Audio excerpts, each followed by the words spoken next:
It's such a paradoxical statement of our times, given that they are illegal, that they do violate whatever nation's sovereignty that we move within without their approval, and then that there have been these incidents where the true nature of it, to some degree at least, has become known, and they become compromised, and you can't deny them. The most blatant one recently is when Niels, whatever his first name was, got North to admit that basically everyone except the American people knew what North knew about these things, and the only persons that North was concealing it was from the American public, no one else. And the poverty of that type of admission and how damaging it was, but there's never any analysis of the real impact or implications for what that means. The way we withdrew from the World Court would be an example of just,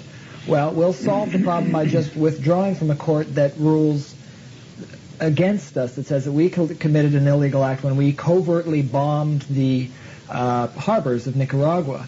How much longer do you feel we can go on with this kind of illegality? Well, let's be blunt about it. I have read in other books, and I only say that to soften the blow, and I believe thoroughly that there is no longer anything called sovereignty. It doesn't exist. Yeah. We are kidding ourselves if we think sovereignty exists any longer. If we want to just consider the fact that Soviet satellites circle over our country every half hour, obtain almost any information they want. If you go into the world of finance, in the world of communications, in the world of transportation, the whole global aspect, Walter Wriston himself, Mr. U.S. banker, has written a book called Risk and Other Four-Letter Words, in which he says categorically that we live in a one-world financial communications sphere, and that there is no such thing as national sovereignty. I think we need to think about that and believe it, and we reside in that community now. It's the way things are. The idea that there's such things as covert operations is kind of an old-time deal. It's like going back to horse and buggy. I think people that want to dwell on the fact that sovereignty ought to exist because it's a blessed event, well, that's gone, and I feel sorry for them. I've had a lot of people argue bitterly with me over that point, but how are you going to deny it? How's Walter Wriston going to deny it? So what we're really doing is I read only recently something that I have written about and believe, that we no longer are going to be able to resort to warfare. Now, nations are built on warfare. Nations retain their ability to control their people on the basis of the fact that they have an enemy somewhere and they must prepare for war. Now, that's traditional. That goes way back, but that's ended. And in place of that, covert operations is one side of it, but not a very good one. The other side is the enormous power of the economy today. And here, the United States, at least up to now, has had the advantage in economic power, just like we used to have the advantage in nuclear power. I think that this will be where the major struggles are fought, and I think that's why there's a realignment now coming about, because it serves no purpose for nations to sit each on one side of the world and the other with hydrogen bombs and thumb their nose at each other. We both know that given, barring a mistake, an absolute stupid mistake, there's no point in launching hydrogen bombs. Yeah. So a lot of the things that the government wrote in the 50s and took place in the Kennedy era in the 60s, or that I wrote in the 70s and so on, are really caught up by time. We live in the 80s and we're getting into the 90s, and the warfare from here on out is going to be economic. And it bothers me considerably to find that for the last decade we have had a president who reduced our economic position to an terrible deficit and handed over to his successor a checkbook with an overdrawn account. This means the United States is not going to be able to write any checks or to carry out initiatives because we're broke. And in the days when you're going to run an economic war, the worst thing that could happen is to be broke. And these are the things we need to think about today. And I just as soon give up the whole idea of the secret team, because I don't think we're going to be calling on that kind of an operation any longer. I think the shambles of the Iran thing and the Contra thing is the end of it. I think it's wrapped up that kind of work. It doesn't accomplish anything. And the secrecy surrounding it does just what you said. We kept the secret from the American people. The rest of the world were laughing at us. But will be overwhelmed by our present situation in the economic world where we are broke.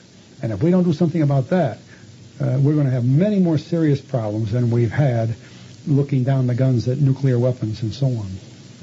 I guess it's just a last question then, as far as looking at the momentum or the inertia of something like the secret team as far as the support of the defense industry, that which Eisenhower warned, which he had learned about so painfully when his crusade for peace had been shattered by powers going down right before he went to see Khrushchev. Just as I guess, challenging you here to give a sense of how this might come about. It seems like the inertia is still there so much. How do you get people who have for years profited and gained so much by the kind of defense, military, Iron Triangle system to get them to break that? You wrote, with regard to the creation of the U-2 plane by Lockheed, largely through the doggedness of Vice President Kelly Johnson, successfully selling the idea for this product to the Air Force. What about the fact that this was a classic example of how a project that should have been military, because it was too large to be clandestine, became covert simply as an expedient, and that the reasoning was that in peacetime it could not be military because it was clandestine, so it was to be directed by the CIA, the typical secret team tautology? I think that's a good way to put it, but I think that's one of the things that I am saying is behind us. I see. Because, for instance, look at the problems the government is having attempting to introduce the B-1 and B-2 bombers into some reasonable strategy. There's no role for them. There's nothing to do with them. Yeah. And the fact that they're so-called stealthy, or at least the B-2 is supposed to be stealthy, that only means stealthy in an environment of radar. It makes more noise than old bombers used to. We used to hear old bombers before the radar was developed. You see, a lot of these things are developed to sell the product. Right. So the idea of going back to that world is behind us. And I don't think it's going to stop. Yeah. What we're going to do is move into the energy and food eras. And we will spend as much time dominating the production of energy and the selling of energy products and food production as we used to spend on B-2 bombers and the things like that. The government doesn't stand still, and we're not going to be defeated by anybody. But the weapons are going to be different. Yeah. There's more talk today about Malthusianism. There's more talk today about biological warfare. And I think there's more talk today about mind control. These are weapons, again, but it's a different kind of war. So we can say that all of these things that were written in the 50s and the 60s certainly existed, but I don't see them replicated in the 90s and after the year 2000. But I think the big war will be over the energy supplies and over food supplies. And of course, energy supplies, that war started in 1973. The Arab oil embargo was given the same treatment that covert operations were. The only people that didn't know what was really going on in the Persian Gulf were the American people. We were just paying for it at the gas tank, but we didn't know why. Yeah. Well, these are very critical things, but that's going to be the future of this business. Yeah. Well, that's a good close-off on the secret team. Thank you.